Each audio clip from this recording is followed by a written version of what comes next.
The Path of Sunnah to Jannah. It's an incredibly concise piece of writing, but it manages to pack the destination, the methodology, and the ultimate consequence into just a few short lines. Let's see exactly how it constructs this narrative. Section 1. The Dream of Jannah. So, think about it. In any journey, you absolutely need a destination, right? The text doesn't kick off with a list of rules. It starts right at the reward, asking a direct central question. Do you want Jannah? It's a brilliant rhetorical move. It instantly aligns the text's purpose with the reader's deepest personal desires. It's basically assuming a universal baseline, that this is the ultimate destination everyone is after. Okay, let's dive into this. The source doesn't just casually drop the name of the destination, it defines it using 3 very specific descriptors. It states that every Muslim dreams of Jannah, which it calls the ultimate home of eternal peace, joy, and blessings. We can clearly see the psychological and spiritual appeal being made here. Eternal peace addresses the complete absence of worldly hardship. Joy points to an active, vibrant happiness, and blessings implies a state of continuous divine favor. The text lays down these 3 pillars to solidify exactly why this destination is the ultimate home. Moving on to Section 2, this central question. Having effectively hooked us with the emotional weight of this perfect destination, the text pivots hard to practical reality. But how do we reach it? It's a super simple question, but structurally it is doing some serious heavy lifting. The author uses this question to build real narrative tension. We've established the ultimate paradise over here, but there is a massive chasm between the current reality of the reader and that eternal home. This question demands a bridge, and it perfectly sets up the text to introduce its core thesis.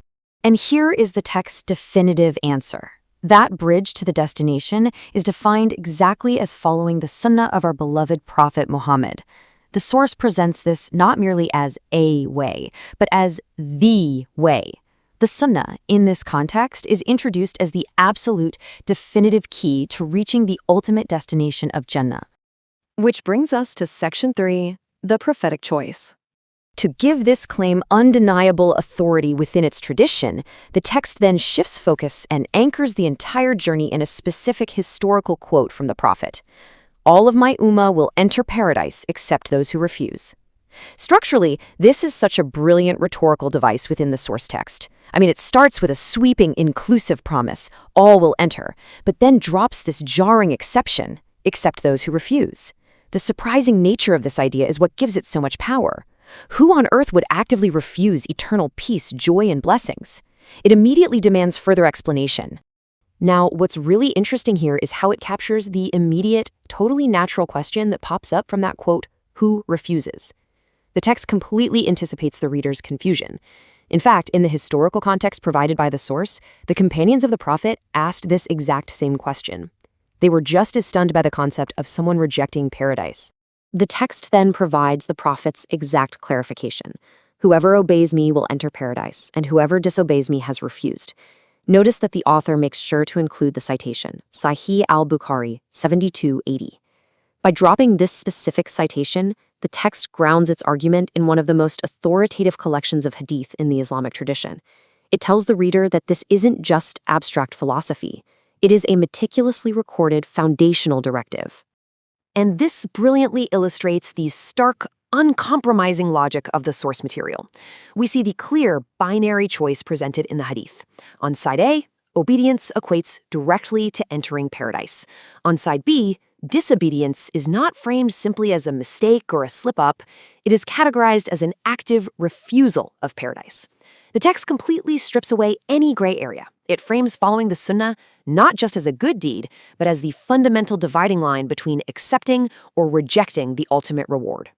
Finally, Section 4, a complete way of life. As we reach the conclusion, the text clarifies what this actually looks like in practice, explicitly tackling a really common misconception. It states, the Sunnah is more than actions, it's a way of life. The text wants to ensure you don't view following the prophet as some passive checklist of isolated rituals. Instead, it is describing a holistic, all-encompassing lifestyle. It's about aligning one's entire existence with this path. Let's see how this builds into the final logical progression laid out in the text. The source material maps out a super direct step-by-step journey. Step 1 is the practical application, following the Sunnah as a complete way of life. Step 2 is the spiritual result of that lifestyle, gaining Allah's love and forgiveness. And step 3 is the realization of the destination we discussed at the very beginning, the ultimate reward of Jannah. The text elegantly closes its own loop, connecting the daily actions of the believer directly to eternal peace. So, the crucial takeaway here is that this text isn't just an informational document, it is a massive call to action. By framing the journey to Jannah through the lens of this specific hadith, the source material leaves the reader with a profound sense of personal agency. It literally transforms a distant, ethereal dream into a daily act of choice. Based on the stark framework presented in this text, the final question echoing in the reader's mind isn't whether they want Jannah, but rather, will you choose the path or will you refuse?